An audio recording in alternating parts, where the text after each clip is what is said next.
Sumi was going to talk about what the Alliance is doing on these issues and how this report might affect that. Sure. And yeah, I think my comments are really building on what several of the other speakers here have said already. Our focus at the Alliance has been really to try to strengthen the evidence base further in terms of filling in some of the knowledge gaps where we actually need more evidence before we're able to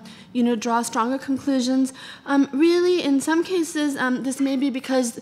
we're lacking some of the key epidemiology that we need. I mean, one of the things that unfortunately, we still are not able to quantify, for example, and therefore has not been addressed, is the impact of cook stoves on severe burns and injuries. We know that this is a large proportion of the injury burden, but we're actually just now launching some better surveillance efforts so that we can see, exactly how much of the burden is actually cook stove related in developing countries. But also really trying to ensure that we can move from these more modeled to measured benefits wherever possible in country. I think that we are really going to continue to focus on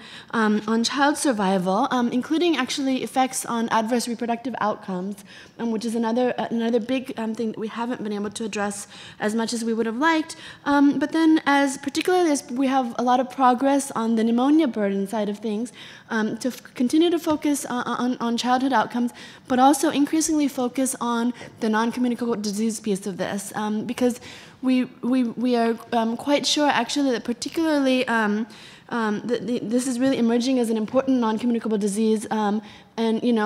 particularly for non-smoking women in developing countries, this may be one of the leading risk factors that they're exposed to. I think people hear a lot about the risks from tobacco and alcohol and lifestyle, but a lot of these women are not exposed to any of these and are still really suffering the effects because of their exposure to household air pollution. And I think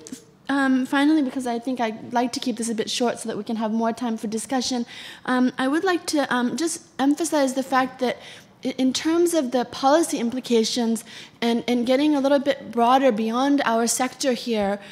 within the cook stove sector, I think these new burden of disease results really underscore,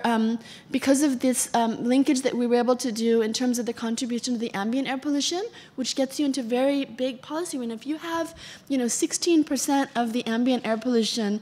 coming from the household environment, the air quality regulators will actually not be able to attain their air quality guidelines unless they're actually focusing in on the household sources of pollution. And I think that this is a message which is we're finding is holding true across both, not just the rural areas, but the urban areas as well, and something that really needs to be, I think, paid more close attention to.